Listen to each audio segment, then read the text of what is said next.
মোহাম্মদ রসুল্লাহ সাল্লাহ আলাইসাল্লাম তিনি একদিন আরাম ফরমাস ছিলেন আয়েশা সিদ্দিকা রাদিয়াল্লাহু তাআলা আনহার গৃহে। তো তিনি বিছানায় শুয়েছিলেন আর আরবীয় কিছু রমণী ওখানে নৃত্য পরিবেশন করতেছিল, নাচতেছিল, আর আল্লাহ রাসূল সেটা ওর উপভোগ করছিলেন। শুধু তাদের মজলিসে শুরা কিংবা তাদের পক্ষের যারা নারী তারাই তো বাংলাদেশের নারী ভোটার না, বাকি ভোটারদের ভোট কি তারা চাইছেন না, নাকি তারা মনে করছেন যে ধর্মীয় অজুহাত বা ধর্মীয় ইনফ্লুয়েন্সের কারণে যারা তাদের সরাসরি ভোটার না, সদস্য না, সেই নারীরাও তাদের প্রতি অনুরক্ত হয়ে যাবেন কারণ নারীদেরকে তারা রানী বলেছেন?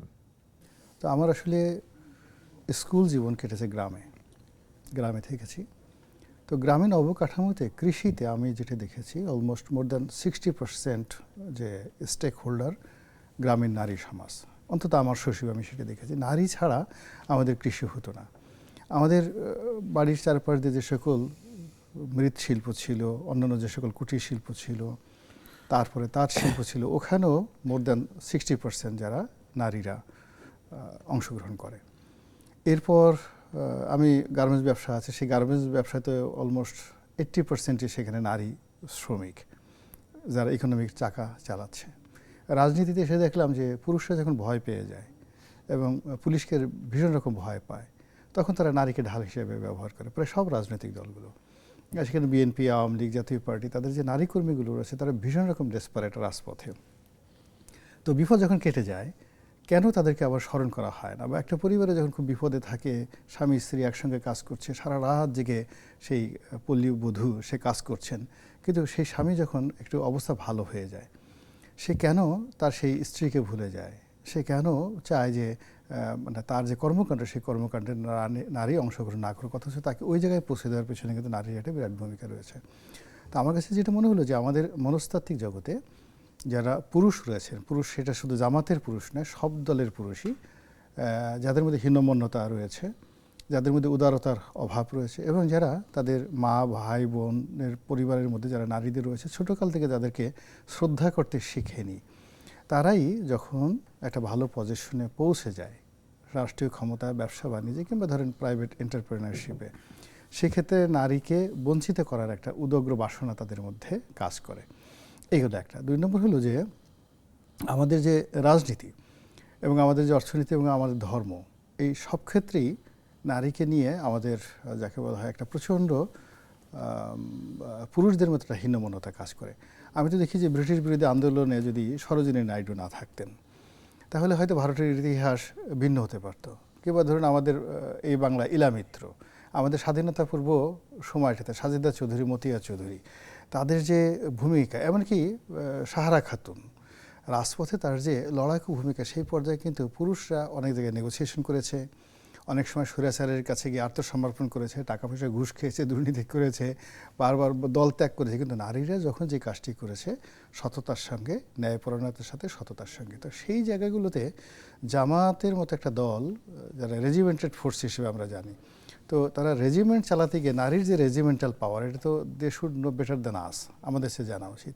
তো কেন তারা সেই কাজটি করছেন না বলে আমার আমি বুঝতে পারছি। দ্বিতীয় হলো যে আপনি যে প্রশ্নটা করলেন যে তারা 2:1, মানে তাদের মধ্যে 43% নারী আছে। জানতে চেয়েছি আর কি যে এই 43% শুরা সদস্য, তারা কেউ সংসদের জন্য উপযুক্ত সম্ভবত তাদের নিজেদের দলের সংসদের মধ্যে তারা থাকতে পারবে, কিন্তু জাতীয় সংসদে কেউ প্রার্থী হতে পারবেন না। এই বিষয়গুলো নিয়ে আমাদের যারা সংবাদপত্র আছে তাদের খোলামেলা আলোচনা করা উচিত। জামাত একটা অদ্ভুত সংগঠন। আমরা এদের এই গত 17 মাসে তাদের যে পরিচয় পেলাম, তাদের সম্পর্কে যা কিছু জানলাম, বিশ্বাস করেন আমি ইসলামী রাজনীতি সম্পর্কে যতটুকু লেখাপড়া করেছি বা রাজনীতির সাথে যতটা সম্পৃক্ত, এই সময়টাতে জামাতের যে ফেজ অফ দেখলাম, তাদের যে হঠাৎ করে যে তারা চোখ উল্টে ফেললো, এই দৃশ্য আমি না দেখলে আমি বুঝতেই পারতাম না যে জামাত এই কাজগুলো করতে পারে। ফলে জামাতের অভ্যন্তরীণ গুপ্ত অনেকগুলো বিষয় রয়েছে। তাদের মানে মজলিসের শুরার সদস্য কারা, কারা তাদের অ্যাক্টিভ নেতা, কারা তাদের সুপ্ত নেতা, লিগ্যাল প্রফেশনে কারা তাদের সাহায্য সহযোগী আসে, এটা মোটামুটি আগামী 1-2-3 মাসের মধ্যে দেখবেন যে আরও পুরো 100% হয়ে যাবে। তখন আমরা যারা সমাজে প্রশ্ন করার ক্ষমতা রাখি, আমরা যারা সমালোচনা করি, আমরা যারা ন্যারেটিভ তৈরি করি, আমরা অবশ্যই জামাতের এই বিষয়গুলি নিয়ে প্রশ্ন করব যে আপনি সব ক্ষেত্রে কেন নারীকে বঞ্চিত করতে চাইবেন, বা তারা যে কথাগুলো বলছে যে ঠিক আছে ইসলামের নারীকে নেতৃত্ব দেওয়ার ক্ষমতা দেওয়া হয়নি। এটা নিয়ে যদি আমি প্রশ্ন করি, আমার যতটুকু জ্ঞান আছে আমার কাছে মনে হয় না যে আমাদের কোনো লোক এই বিষয়টা নিয়ে বিতর্কে জড়াতে চাইবেন। এখানে সরাসরি মসজিদে বা বাইতুল মোকাররমের খতিব হিসেবে দায়িত্ব পালন করা, মক্কার ইমাম হওয়া, এই সমস্ত ব্যাপারে ইসলামের নিষেধ আছে, ইসলামের নিষেধ আছে। কিন্তু রাষ্ট্র ক্ষমতায় নারী বসতে পারবে না, নেতা হতে পারবে না, কমিউনিটি লিডার হতে পারবে না, বিজনেস লিডার হতে পারবে না, সমাজে তার কাজকর্ম করার জন্য সে স্বাধীনভাবে চলাফেরা করতে পারবে না, আমি তো এরকম কোনো বিধান ইসলামে দেখিনি। বরং আমি একটা জিনিস বলি, ইসলামে বলে না যে পর্দা, কোনো কোনো জায়গাতে পর্দাকে ফরজ করা হয়েছে যে আপনি আপনার পুরো শরীরকে আবৃত করে চলাফেরা করুন।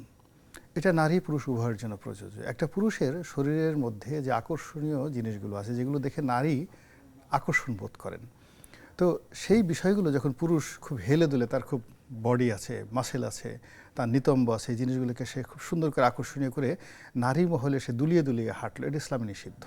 সেখানে বলছে যে আপনি ওখানে হিজাব পরে, ওই রকম একটা পরিবেশে যদি কোনো পুরুষ যেতে হয় তাকে হিজাব পরে যেতে হবে, যেন তার শরীরের অঙ্গ প্রত্যঙ্গগুলো নারীর মনে কামনার সৃষ্টি না করে।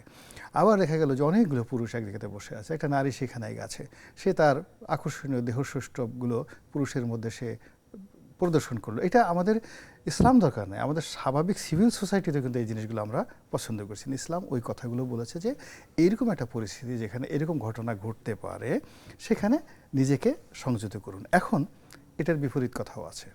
বিপরীত কথা আছে, যেমন ধরুন আমি গোলাম মোল্লা রানী, আপনি আব্দুল নূর তুষার। আমরা সমাজে একটা রেসপেক্ট আশা করি, বা সমাজে আমরা একটা অংশগ্রহণ আশা করি। এখন আমি এরকম একটা জায়গা থেকে করলাম কি, দেখা গেল যে বোরকা পরে গেলাম পুরুষ হিসাবে, বা নারী যার একটা ধরেন শেখ হাসিনা, খালেদা জিয়া, তিনি একটা জায়গাতে বোরকা পরে গেলেন, এটা ইসলাম অ্যালাউ করে না। তার একটা সহিহ হাদিস আছে। হাদিসটি কীরকম, হযরত আয়েশা সিদ্দিকা রাদিয়াল্লাহু তাআলা আনহা, উনি একবার এরকম হিজাব অবরুদ্ধ হয়ে তিনি মদিনার বাজারে গেলেন। তো যা হয়, বাজারে ধাক্কাধাক্কি হয়, ঠেলাঠেলি হয়। তো তিনি সেখানে কিছুটা আহত হলেন। এসে আল্লাহ রাসূলকে তিনি অভিযোগ জানালেন যে ইয়া রাসূলাল্লাহ, আমি তো মার্কেটে গিয়েছিলাম, মদিনার মার্কেটে গিয়েছিলাম, সেখানে আমি কাঙ্ক্ষিত আচরণ পাইনি। তো তিনি বললেন যে এরকম একটা ভিড় ভাট্টার জায়গাতে তুমি এভাবে গেছো কেন? তুমি যদি ওখানে পর্দাটা না করে যেতে, তাহলে তোমাকে সবাই চিনতো যে তুমি আল্লাহ রাসূলের পত্নী, তখন তোমার সঙ্গে সবাই সেই সম্মানজনক আচরণ করত।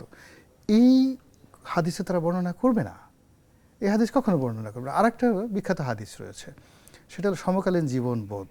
একটা বই আছে, বইয়ের নাম সমকালীন জীবনবোধ, লিখেছেন মাওলানা আব্দুর রশিদ তর্কবাগীশ, বিখ্যাত ইসলামিক স্কলার। তিনি রাজনীতিবিদ ছিলেন, আওয়ামী লীগের সভাপতি ছিলেন, স্পিকার ছিলেন, হ্যাঁ, তার সঙ্গে সঙ্গে মাওলানা ছিলেন, ওই এলেঙ্গা ব্রিটিশ বিরোধী আন্দোলনের মানে তার একটা লেখাকে চ্যালেঞ্জ করার মতো বাংলাদেশে ইসলামিক লাইনে কোনো স্কলার নেই, এত বড় স্কলার। তিনি একটা হাদিস বর্ণনা করেছেন। আপনাদের কি সময় আছেন? আমি আপনি বলেন, আমরা এরপরে আজিজ ভাইয়ের কাছে যাব। সেটা হলো মুহাম্মদ রাসূলুল্লাহ সাল্লাল্লাহু আলাইহি ওয়াসাল্লাম, তিনি একদিন আরাম ফরমাস ছিলেন আয়েশা সিদ্দিকা রাদিয়াল্লাহু তাআলা আনহার গৃহে। তো তিনি বিছানায় শুয়েছিলেন, আর আরবীয় কিছু রমণী ওখানে নৃত্য পরিবেশন করতেছিল, নাচতেছিল, আর আল্লাহ রাসূল সেটা ওর উপভোগ করছিলেন। তো এমন সময় সেখানে উনি লিখেছেন, এটা সহিহ হাদিস, ওনার বইতে আছে, সমকালীন জীবনবোধে, আপনি এটা পাবেন, আমি বইয়ের রেফারেন্সে বললাম। তো এই সময় হযরত আবু বকর সিদ্দিক রাদিয়াল্লাহু তাআলা আনহু সেখানে ঢুকলেন। ঢুকে তিনি দেখলেন যে আরে আল্লাহ রাসূল শুয়ে আছে, আর আরবীয়, আপনি দেখেন যে এখন যে বেলি ড্যান্সগুলো হয়, ওটা কিন্তু হয়তো না, ওনাদের সাংস্কৃতিক এক ধরনের নাচ আছে না, ওটা আরবিতে সবসময় তাদের যে কবিতা এবং নৃত্য, এটা সবসময় খুব ঐতিহ্যবাহী। তো যাক, তো ওই মহিলারা নাচ করছে আর আল্লাহ রাসূল সেটা শুনছেন, ওনার ব্রেন এলোমেলো হয়ে গেল। উনি মনে করলো যে আমার কিশোরী মেয়ে হয়তো বুঝতে পারে নাই, আর আল্লাহ রাসূল লজ্জায় হয়তো তার স্ত্রীকে বলতে পারেনি। তো এই জন্য তিনি করলেন কি, রাগ হয়ে এমন একটা সিন ক্রিয়েট করলেন, তিনি প্রথমেই সেই বাইজিদেরকে আচ্ছা মতো গালাগালি করে বের হয় এখান থেকে, তারপরে মেয়েকেও গালাগালি করলেন, গালাগালি করে গিয়ে নবীর সামনে তুমি এই সমস্ত ঘটনা করতেছো। যাই হোক, এরপর তার যখন রাগ থামলো, বাইজিরা চলে গেল, আল্লাহ রাসূল শুধু বললেন যে হ্যাঁ আবু বকর, কোনো কিছু নিয়ে বাড়াবাড়ি করো না। এই পৃথিবীতে যে জিনিসটি নিয়ে যে জাতি, সম্প্রদায়, পরিবার বাড়াবাড়ি করেছে, সেটি থাকেনি তাদের পরিবারে, নষ্ট হয়ে গেছে।